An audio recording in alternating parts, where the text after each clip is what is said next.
Graça e paz, amada igreja do Senhor. É um privilégio do Senhor estarmos aqui nessa noite para cultuar o seu nome. No século XIX, um contista ou novelista escreveu uma crítica social intitulada de O Capote.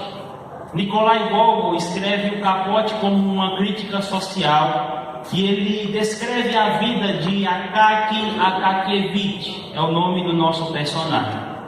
Akaki trabalhava numa repartição pública e no cenário de São Petersburgo havia muito frio. O seu capote, uma capa grande, uma sobrecapa que ficava sobre toda a roupa, como é chamado no contexto russo, fazia com que o frio não assolasse tanto a pessoa, com que o frio não maltratasse tanto. Mas o capote de Akaki estava muito velho. O capote estava tão velho que já estava rasgado por sobre o pescoço e sem condições financeiras para comprar outro. Akaki pena do caminho da sua casa até o trabalho. E isso decorre por alguns anos. No entanto, em um determinado momento, ele recebe uma espécie de promoção, recebe um auxílio financeiro e consegue ludibriar o seu alfaiate por estar bêbado e compra um capote novo. Akaki estava deslumbrante, ele tem agora um capote novo, ele pode ir trabalhar sem sentir tanto frio. Os amigos que o rejeitavam por causa do seu capote, da sua capa antiga, agora começam a brincar com Akaki, a recebê-lo com mais calor.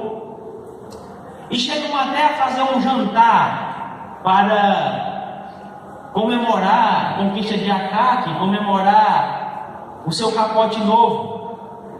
Só que de onde Akaki morava para a casa desses amigos era um caminho longo. E por esse caminho passavam-se por ruas desertas. E na volta, no período já muito tarde, o capote novo de Akaki foi roubado. Um homem que sofreu tanto para ter uma capa nova, um capote novo, agora perde. E sabe o final da história? Akaki não demora não poucos dias, ele morre.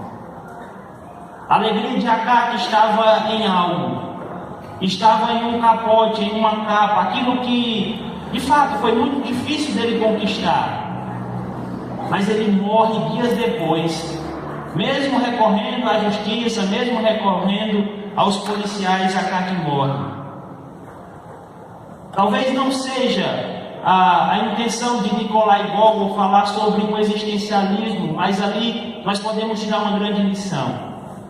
A alegria de Akaki estava em um dispositivo, estava em uma roupa, naquilo que matava o seu frio. Não é diferente na vida de muitos cristãos de hoje.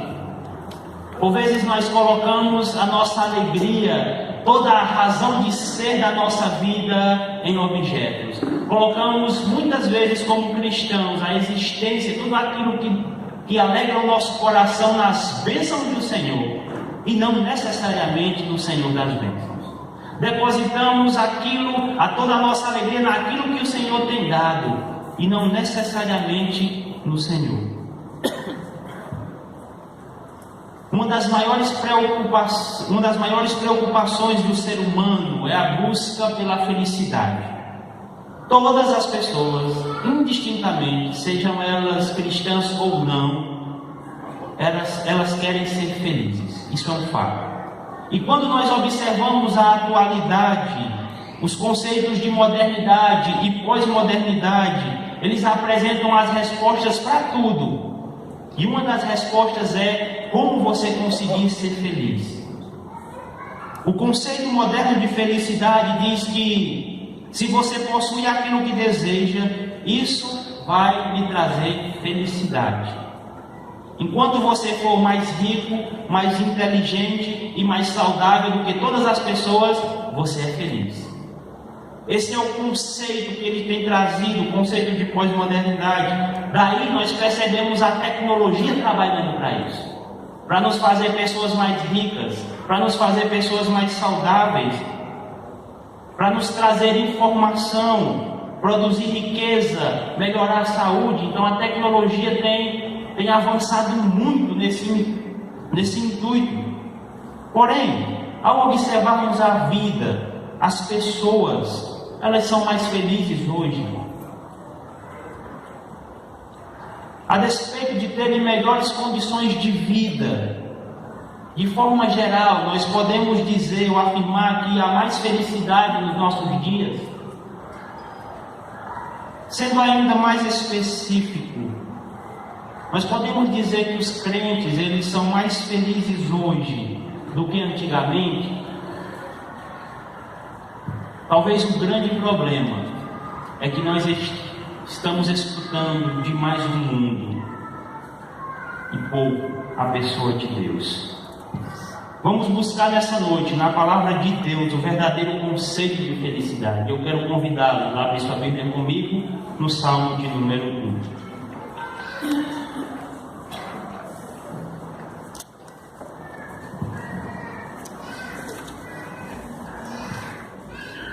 Salmo de número 1.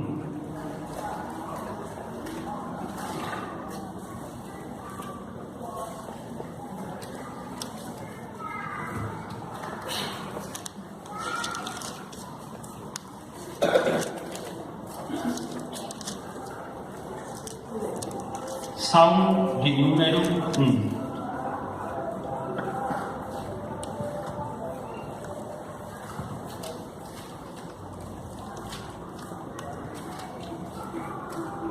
A palavra do Senhor nos diz o seguinte: Bem-aventurado o homem que não anda no conselho dos ímpios, não se detém no caminho dos pecadores, nem se assenta na roda dos escarnecedores. Antes, o seu prazer está na lei do Senhor, e na sua lei medita de dia e de noite. Ele é como árvore plantada junto à corrente de águas, que no devido tempo dá o seu fruto e cuja folhagem não murcha, e tudo quanto ele faz será bem sucedido. Os ímpios não são assim. São, porém, como a palha que o vento dispersa. Por isso, os perversos não prevalecerão no juízo, nem os pecadores na congregação dos justos. Pois o Senhor conhece o caminho dos justos, mas o caminho dos ímpios perecerá. Vamos lá. Reverendíssimo Deus, nessa noite nós declaramos a nossa dependência do Senhor. Nós queremos encontrar resposta, meu Deus, na Tua Palavra. Nós queremos encontrar satisfação no Senhor e nós te suplicamos graça para isso. Nos ajuda, nos desliga das preocupações do mundo e nos faz atentar para a Tua Palavra, para que ela encontre morada nos nossos corações e modele o nosso caráter como o de Jesus Cristo. Nós te suplicamos graça nessa noite, Senhor. Perdoa-nos os pecados e nos ajuda, só mais um pouco, meu Deus, a viver nesses dias para a Tua glória, para o louvor do Teu nome.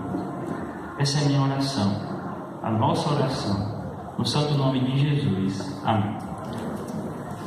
A primeira verdade destacada nesse texto é que a felicidade, ela é possível. A felicidade, ela é possível. O texto começa destacando a declaração de Deus de que há um homem e que esse homem ele é bem-aventurado.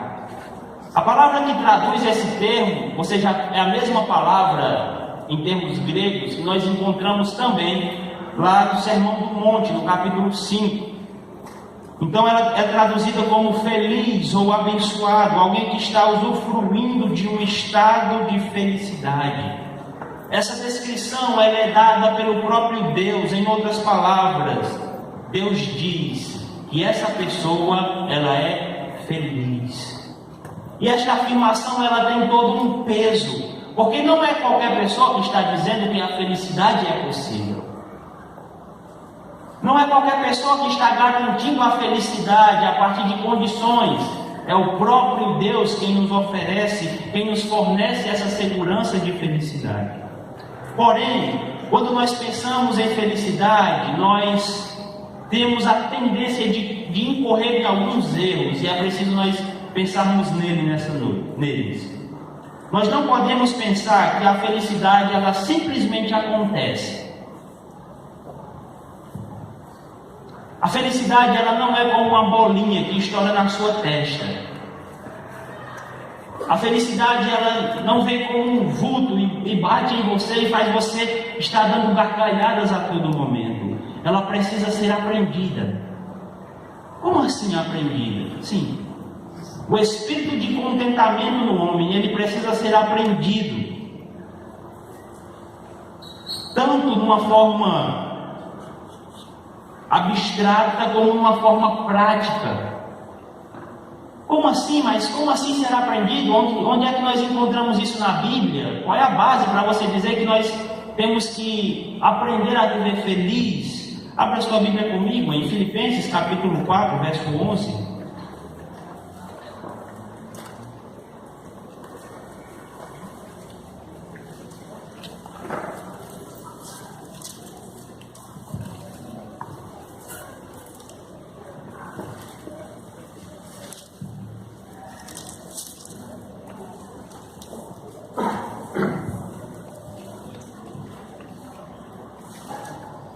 Nós acabamos de fazer essa leitura e você percebeu que Paulo está agradecendo a igreja em Filipos porque quando ele sai da Macedônia para pregar, a única igreja que está com Paulo é quem? Os filipenses.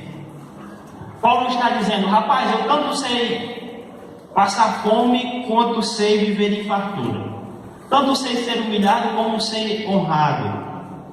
Verso 11: digo isto não por causa da pobreza, porque aprendi a viver contente em toda e qualquer situação. Paulo está dizendo e nos ensinando hoje que ele aprendeu a viver contente. O espírito de contentamento ele não surge do nada. A vida cristã ela precisa aprender a lidar com as situações de maneira certa, olhando para aquele que nos dá essas situações. Não pense a felicidade como algo que simplesmente acontece. Nós temos que aprender a ter um espírito de contentamento, seja nos tempos bons, e é muito fácil, o nosso coração está alegre nesses momentos, mas também está com um espírito de contentamento quando as coisas não estão bem. Por quê? Porque nós não somos governados pelo acaso. O nosso Senhor não é uma força que paira por aí. Apesar de não o vermos, mas Ele está controlando todas as coisas. Ele é soberano sobre a sua criação. Também nós não podemos pensar a felicidade segundo o conceito mundano. Segundo o conceito do mundo, a felicidade é ter coisas, pessoas e status. Se eu não tiver o iPhone, qual é o iPhone aí, o último? É o 11, é? Eu não consegui comprar nem o 4 ainda. Se você não tiver o iPhone 11, a minha vida não tem sentido. Se você é pai e já passou por aquelas crises amorosas do seu filho, você já deve ter escutado aquela coisa, né? Sem ele eu não consigo viver. Sem fulano de tal eu não consigo, ele é a razão da minha existência. Se ele sai da minha vida, pronto, tudo está acabado. Ou status. Quando as pessoas não conseguem passar no concurso, elas trabalham, estudam, mas se eu não consigo passar no concurso, qual é o primeiro sentimento? Eu sou um miserável, eu não consigo nada.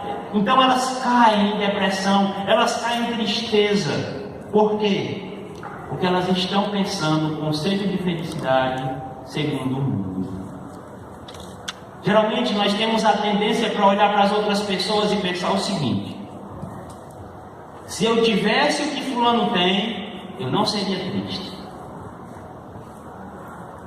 Se eu tivesse o dinheiro que fulano tem, rapaz, eu não conseguiria viver triste. Quem nunca escutou isso? Muitas vezes nós olhamos para as pessoas e dizemos: ela tem riqueza, ela tem os melhores carros, viaja todo ano, essa pessoa não tem condições de viver triste. Quando na verdade, todas as coisas que ela tem busca um sentido de suprir um vazio. As viagens é para alegrar o coração e muitas vezes ela não encontra essa alegria. O grande problema das pessoas que têm todas as coisas, que procuram depositar nos objetos, em todas as coisas que Deus tem nos dado, o grande problema que as pessoas colocam em suprir sua necessidade com todas essas coisas, é que a certeza de felicidade que é colocada em objetos se torna um ídolo. Essas coisas acabam se tornando ídolos. E por se tornarem ídolos, elas não têm uma dimensão existencial necessária para suprir os nossos anelos. A sua família, por mais que ela seja excelente, ela não vai suprir todos os seus anelos. Eu falo para você que é descrente. O seu trabalho, por mais que ele seja maravilhoso, ele não tem a dimensão existencial para suprir os seus anelos por Deus. Aquilo que você tem pensado aí agora, se não estiver com base na pessoa de Deus e não está voltado para a glória de Deus, não tem uma dimensão existencial para suprir os seus anelos. Dostoiévski dizia que há um vazio no coração humano do tamanho de Deus. Se Deus não for a pessoa que estiver suprindo esse vazio, nada, absolutamente nada nessa terra vai suprir o vazio do coração humano. Você pode até tentar. Você pode até tentar, mas não vai conseguir. Um terceiro erro é pensar na felicidade como sendo um momento de êxtase e extasia. Para muitas pessoas, felicidade é sinônimo de um arrebatamento. Então eu tenho que me sentir nos ares, eu tenho que me sentir como se não estivesse nessa dimensão existencial. Outro ponto muito salientado é que na felicidade não pode haver tristeza. Então, se ela é um momento de extasia, a felicidade jamais pode ser somada com um momento de tristeza. Dessa tendência, o cristão que muitas vezes incorre nesse erro de pensar que ser feliz é não ter dores, não ter problemas, ele evita qualquer coisa que o leve a sofrer. Mas a realidade não é bem assim. Quando nós percebemos que pessoas alcançaram tudo o que consideravam valioso e mesmo assim não conseguiram ser felizes e se mataram, nós entendemos que muitas dessas pessoas, no final da sua vida, por mais de terem tudo, elas encontraram apenas a miséria. Elas tinham as condições necessárias, elas tinham talvez saúde excelente, viajavam todos os anos, mas no final, elas não tinham sentido para a sua vida. Elas não encontraram algo substancial que o fizesse viver. Existe um velho ditado que muitas pessoas, tem pessoas que são tão ricas, na verdade são tão pobres, mas tão pobres que só têm dinheiro. De fato, essa é uma realidade. Tem pessoas que são tão pobres, mas tão pobres, que a única coisa que elas têm é o quê? Dinheiro. Não tem sentido. Uma vida sem Deus não tem sentido, por mais que você tenha todas as coisas. Uma vida sem Deus, no final das contas, é uma vida sem sentido. É uma vida sem base. Se nós, cristãos, tomarmos os conceitos trazidos pelo mundo para encontrarmos a felicidade, nós vamos nos encontrar e nos debater com dois erros. E seremos tristes de duas formas. Primeiro, porque nós somos criados para encontrar felicidade em Deus. Deus nos criou com esse anelo. Nós só vamos encontrar felicidade na pessoa de Deus. Sim, e as lutas, se elas estiverem acompanhadas pelo auxílio do Senhor, se torna muito mais fácil. Eu lembro que a tia Petinha, quebrou o pé recentemente uns 2 meses atrás, numa queda descendo uma rampa. E naquele momento eu conversava com ela posteriormente e ela dizia: aquele momento foi difícil, Germano, mas eu fiquei imaginando, eu estava sentindo apenas uma dor no pé. Eu fiquei imaginando como seria a vida dos descrentes. A quem recorrer? Eles clamam por um Deus qualquer aí, um Deus que existe, mas que no fim não governa a sua vida. Não é um Deus grande como aquele que nós cantamos. Nós somos criados para encontrarmos a felicidade em Deus. Ele é suficiente para o nosso coração. Ele é a fonte de satisfação para os nossos anelos. Não adianta sair procurando nas coisas criadas por Ele. Certamente as coisas criadas vão nos trazer alegria, mas a alegria substancial está na pessoa de Deus. Longe de Deus, só engano. Longe de Deus, só ilusão do diabo. Isso aqui é duro, o que eu vou dizer agora, mas é a realidade. A teologia da prosperidade tem prometido essas 3 coisas, mas os crentes bíblicos sabem que nem todos conseguirão riquezas, status e saúde nessa vida. Se a nossa felicidade estiver dependendo disso a todo momento, de nós encontrarmos felicidade nas riquezas e status e na nossa saúde, você está redondamente enganado. Eu lembro de Paulo clamando lá ao Senhor em 2 Coríntios: Senhor, tira esse espinho da minha carne. Qual é a resposta de Deus? Minha graça te basta. Nós precisamos desmistificar esses conceitos.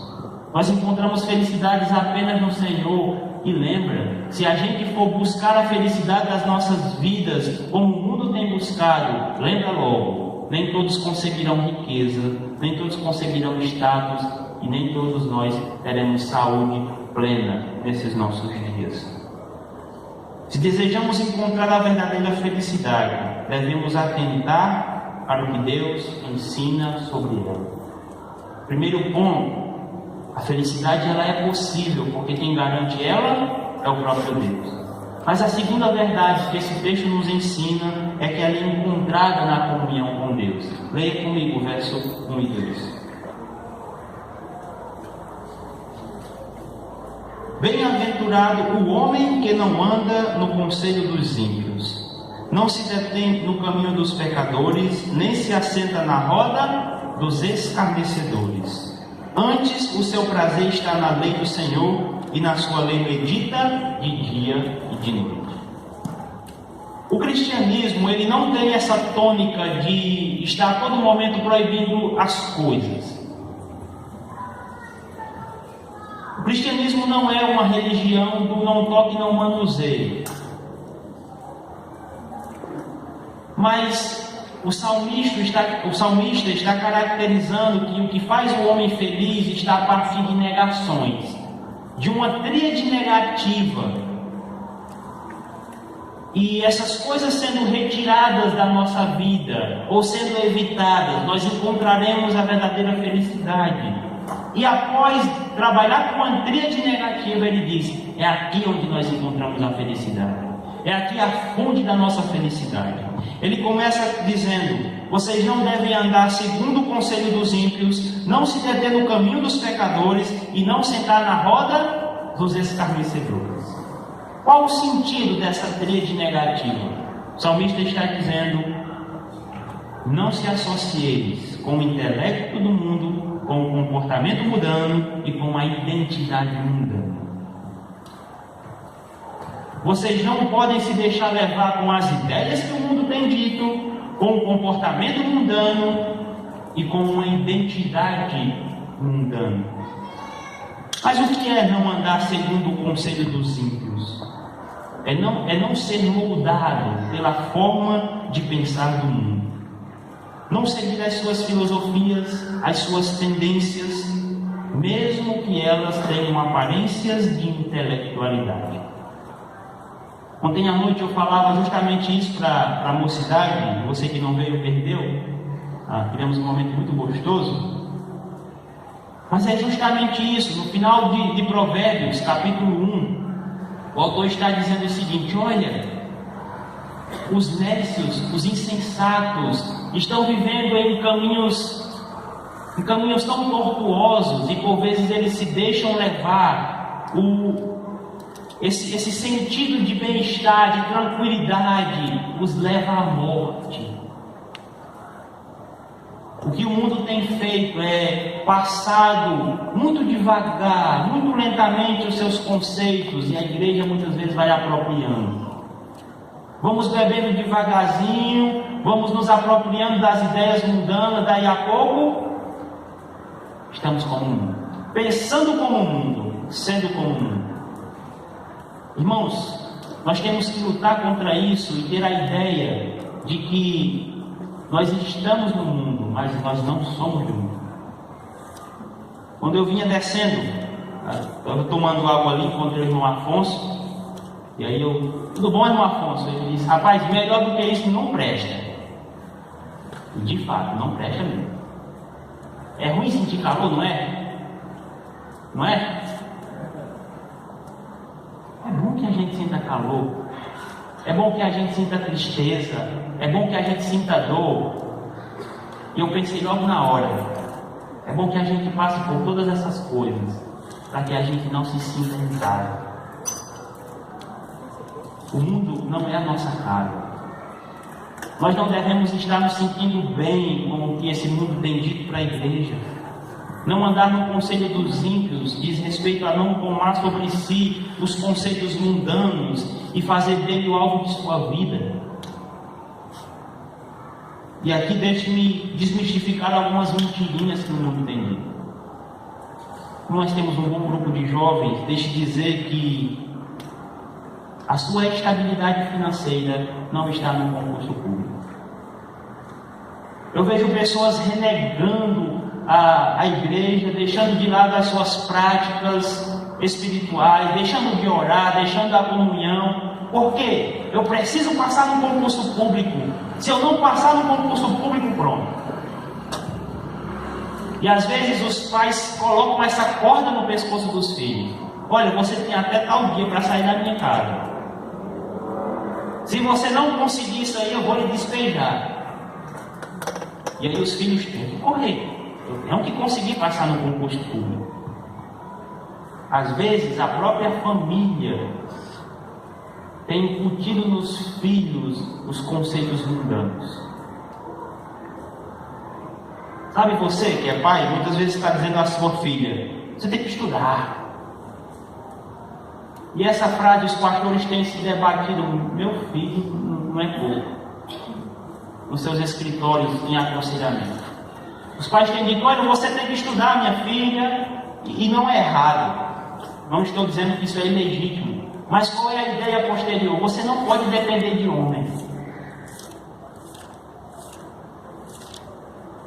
Você não pode depender de homem. Estão maculando os conceitos bíblicos, internalizando uma falsa autonomia nas mulheres. Isso para quê? Minha filha, você não pode sofrer. Certa vez eu escutei Vocês vão escutar muita história, me perdoe. Dizem que pastor, quanto mais velho, mais conta história. Se eu já estou assim como seminarista, quando for pastor, meu Jesus, tem misericórdia. Certa vez eu escutei uma história, eu fiquei meio revoltado, sabe? Mas eu vou respeitar pela idade da pessoa, deixa quieto. Mas a senhora falou: olha, eu casei minha filha, mas na igreja eu já disse o noivo. O quarto dela ficou arrumado lá em casa. Eu disse: poxa, quer dizer que quando a gente casa não pode sofrer? O que? Sofrimento é uma parte que não pode fazer parte da vida das pessoas? Que história é essa? Nesse dia eu tive que engolir esse leão. Rapaz, não vou dizer nada não, eu já tenho 60 anos. Nós precisamos lutar contra esses conceitos que têm chegado à nossa família, à nossa casa. a nós mesmos, diariamente. São conceitos mundanos que vão devagarzinho sendo internalizados, trazendo uma falsa ideia de que no final das contas nós vamos ter alegria, mas é uma autonomia sem Deus.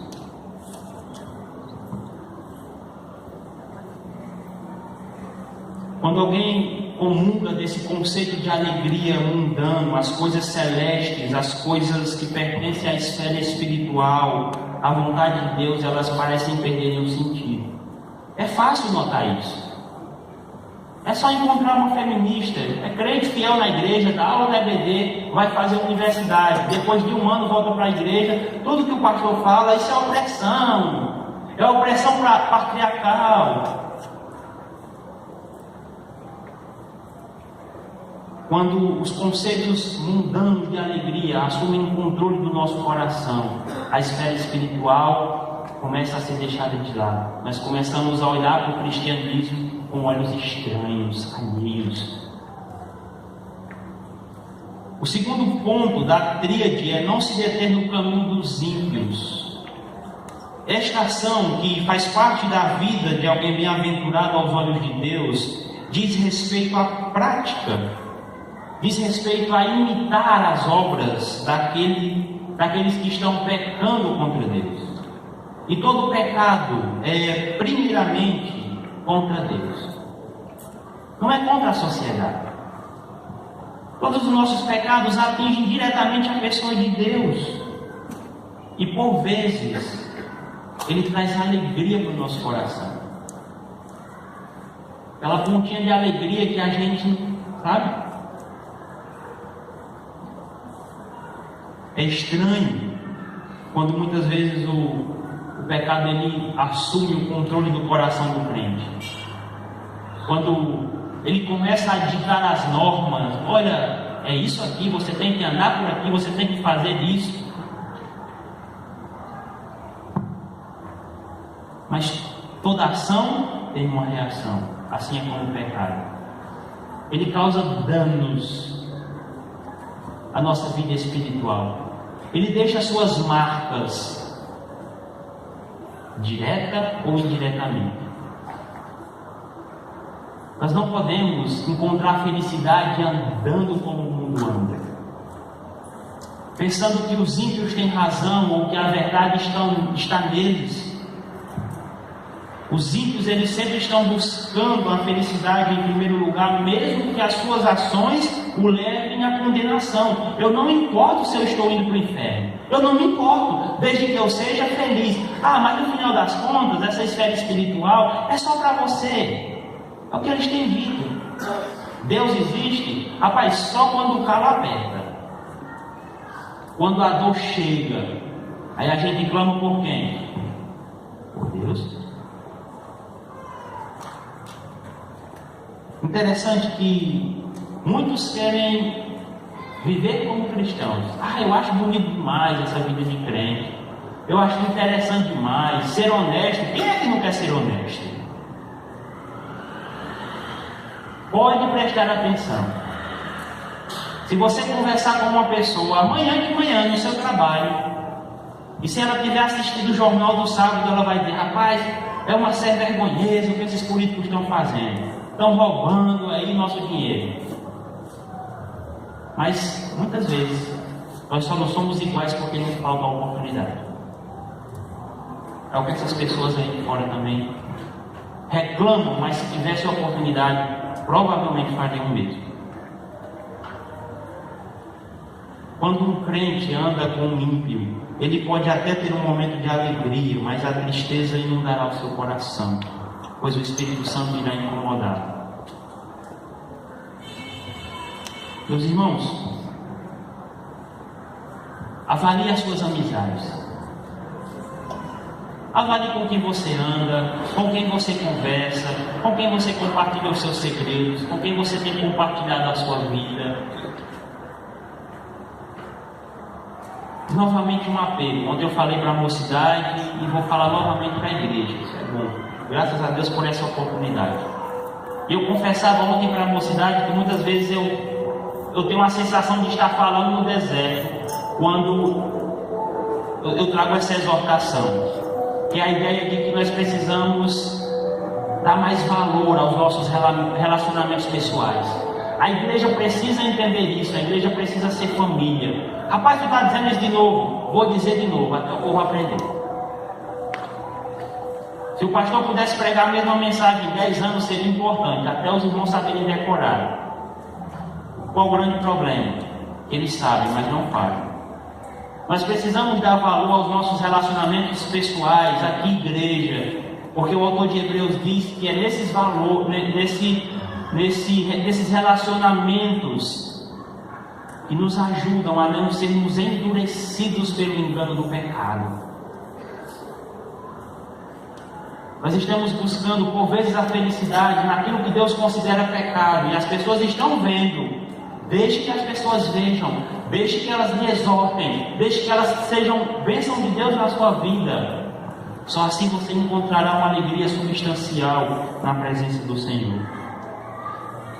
Por último, o salmista destaca que o homem feliz é aquele que não se assenta na roda dos escarnecedores. Essa imagem traduz a ideia de alguém que faz parte do meio pecaminoso, está incorporado na impiedade.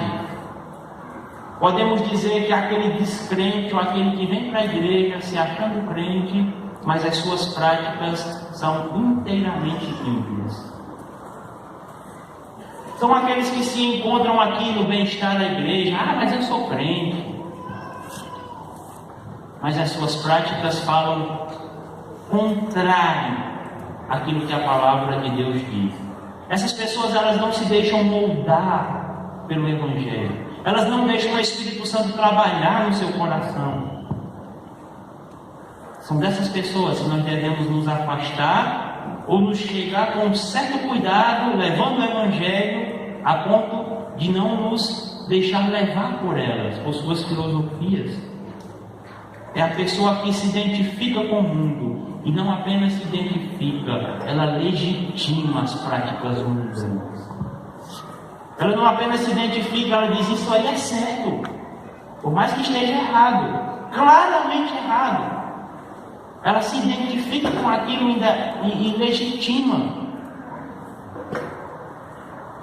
Nesses pontos destacados pelo salmista, estão ligados à negação de tudo o que contradiz a vontade de Deus.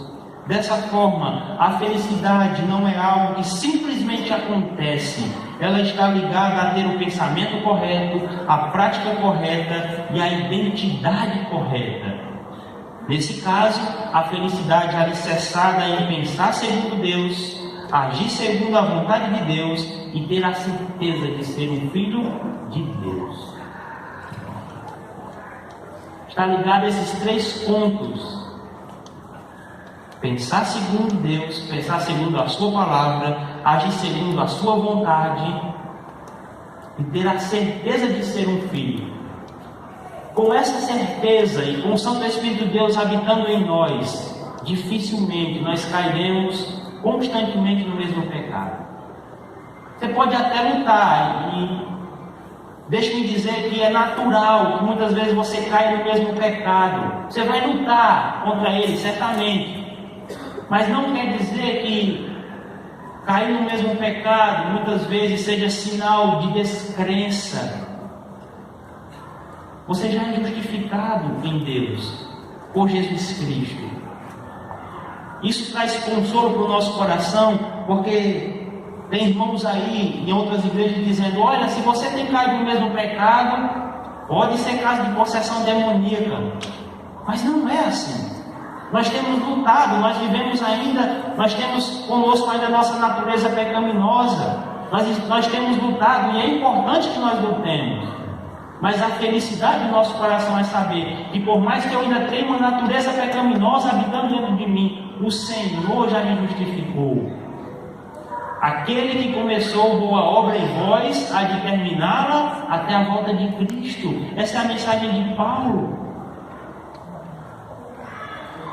Depois de destacar os pontos negativos, aqueles que devem ser evitados na vida de alguém que deseja encontrar a felicidade, o salmista ele passa a falar dos pontos positivos.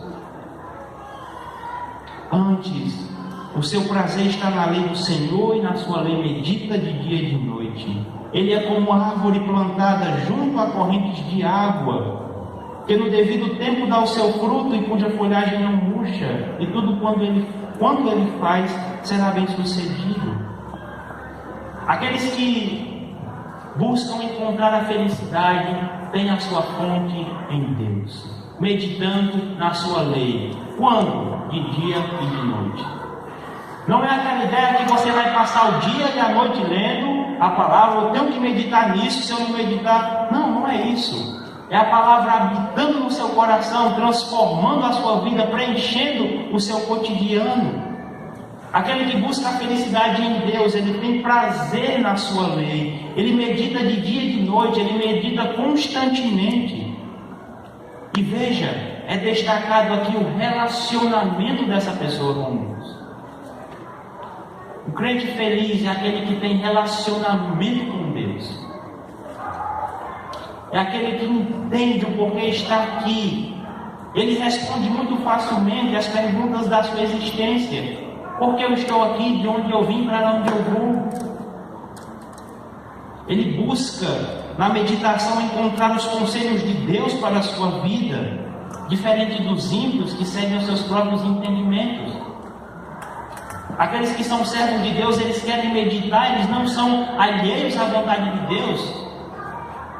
Observe o que Paulo fala em Efésios 4, 17 e 18. Quero convidá-los a abrir suas Bíblias nesse texto.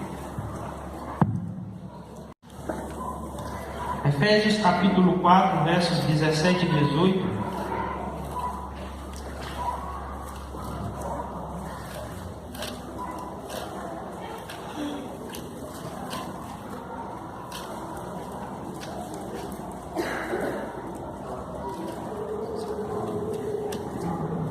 Efésios 4, 17 e 18.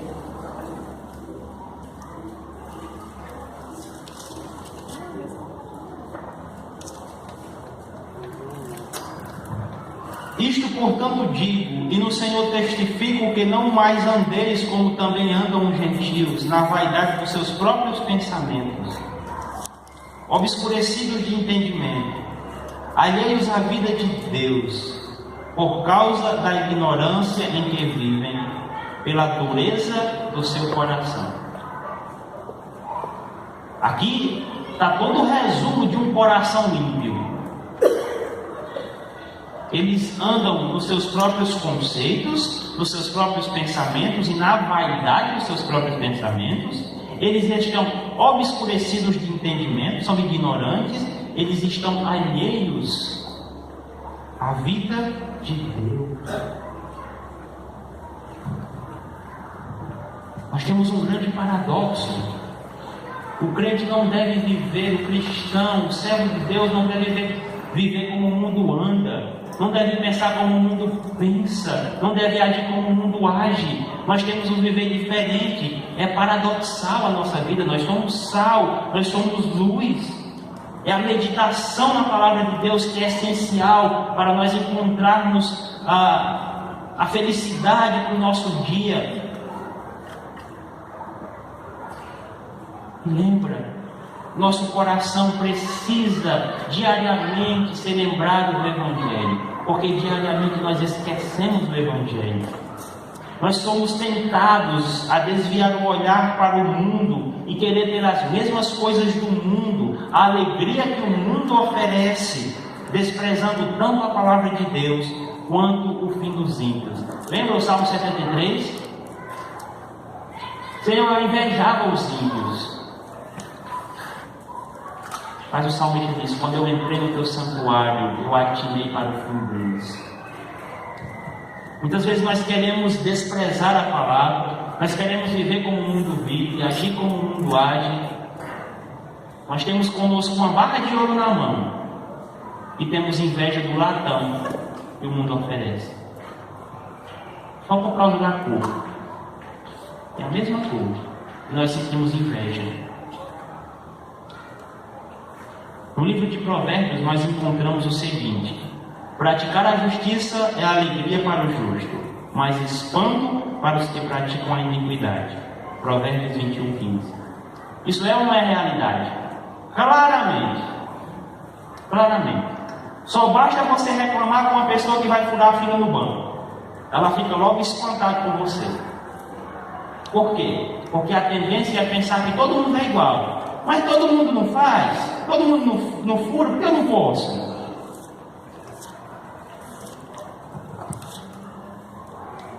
Você não é todo mundo. Você é crente em Jesus Cristo. Fazer as obras do Senhor traz alegria ao coração. Alguém que está meditando na palavra de Deus está em um relacionamento com Ele. Dessa forma, tem sua identidade bem definida. Quando nós observamos todos esses passos, nós notamos que a alegria verdadeira na vida do crente vem através de um relacionamento íntimo e apropriado com a pessoa de Deus. Essa pessoa não ouve o mundo, não faz as mesmas obras, nem busca a sua identidade com as obras do mundo, nem a aprovação dos pecadores, mas ele quer conhecer a Deus através da sua palavra. Ele quer desenvolver um relacionamento com o Senhor, tendo por base a sua palavra, tendo por base as suas promessas. O crente, ele não tem sua alegria nas circunstâncias, mas no seu relacionamento com Deus. Apesar de todos os males, o servo de Deus tem uma alegria oriunda de uma fonte inesgotável. Ele sempre pode dizer que mesmo só, sempre tem a companhia de Deus. Se está sofrendo, pode dizer que Jesus entende seu sofrimento. Se é pobre, pode dizer que tem vários tesouros no céu. Mesmo que ele não tenha nada, ele pode dizer que tem tudo, porque ele tem a pessoa de Deus. Isso é suficiente para alegrar o nosso coração em meio a qualquer e toda circunstância. E observe que a ilustração a seguir do salmista reflete muito disso. Quem são justos são como árvores plantadas junto a ribeiros de água. É difícil nós encontrarmos uma planta que esteja próxima a uma fonte e está seca, sem vida, sem alegria. É difícil. Por quê? Porque ali está tudo o que ela necessita. Tem tudo o que ela precisa. Aplicando essa imagem para nós, quando um crente ele está alicerçado em Deus e o tem como seu alvo primário, Deus mesmo é a nossa fonte de alegria, a nossa fonte de sustentação, a nossa fonte de prazer, a nossa fonte de satisfação.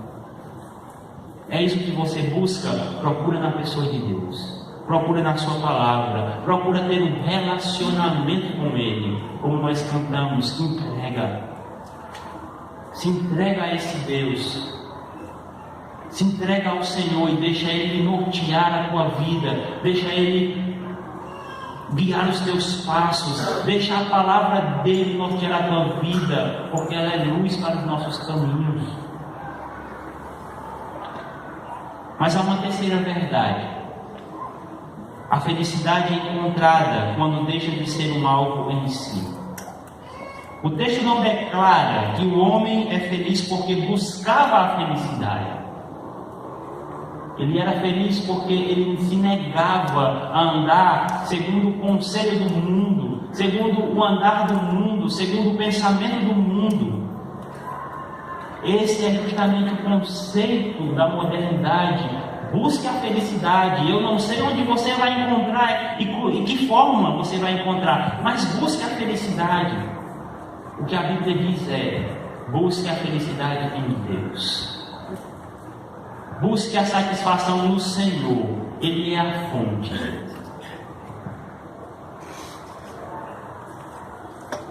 A modernidade diz: as coisas, estados e pessoas são a felicidade ou o meio para chegar a Ele. A Bíblia diz que Deus é a verdadeira felicidade. A maioria das pessoas estão preocupadas em ser felizes, isto é, ter uma experiência de alegria que ela está tão preocupada com isso, isso faz parte do ser dela que ela começa a quebrar os seus princípios. Quando uma pessoa deseja fortemente encontrar a felicidade, quando ela deseja desfrutar dessa felicidade, dessa sensação de prazer, ela começa a quebrar os seus princípios. É nesses momentos de euforia e de alegria que nós temos que ter certo cuidado para não dar um passo além da perna.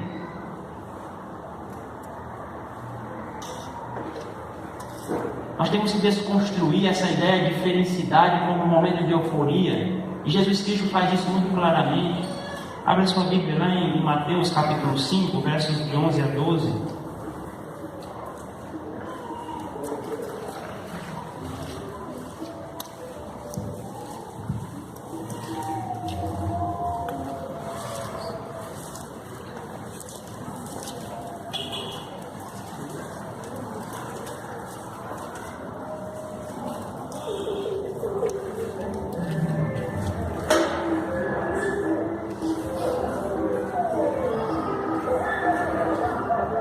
Mateus 5, versos de 11 a 12, nós lemos o seguinte: Bem-aventurados sois, quando por minha causa, veja, bem-aventurados sois. Pega essa expressão, bem-aventurados sois, quando por minha causa vos injuriarem, e vos perseguirem, e mentindo disserem todo mal contra vós, calúnia, regozijai-vos, alegria, e exultai alegria de novo, porque é grande o vosso galardão nos céus. Pois assim perseguiram aos profetas que vieram antes de vós. Jesus está louco? Para a modernidade ele é um louco. Como assim se alegrar em meio às calúnias, às perseguições? Porque o conceito de alegria bíblico não é um conceito de alegria mundana. Jesus está dizendo que a alegria, segundo a Bíblia, é fazer a vontade de Deus e sofrer por essa verdade. Não apenas entendê-la, mas sofrer por ela. Esse conceito de felicidade, ele não é entendido. Eu não vou nem trabalhar a ideia de aceito, ele não é nem entendido pelo mundo. Como assim sofrer e isso ser motivo de felicidade? Olha, o Senhor Jesus que nos ensina. Alegrem-se quando vocês forem injuriados, perseguidos, forem caluniados. A verdadeira felicidade vem quando nós deixamos de tê-la como alvo de nossa vida e buscamos o reino de Deus em primeiro lugar. Ela, como todas as outras coisas que Deus deseja nos dar, será acrescentada. Lembra lá de Mateus 6? Jesus está falando aos seus discípulos: vê os lírios do campo, se revestem de tal beleza que nem Salomão se vestiu como ele, mas logo eles serão queimados. Vê as aves do céu, não trabalham, nem fiam, não tem uma forma estável de sustento, mas o Pai alimenta todas elas.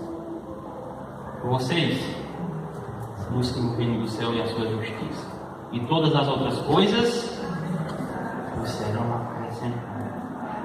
O nosso conceito de alegria, o conceito de alegria cristão, deve estar em buscar a verdade do reino, buscar a verdade de Jesus, buscar a verdade de Deus em sua palavra e viver por ela.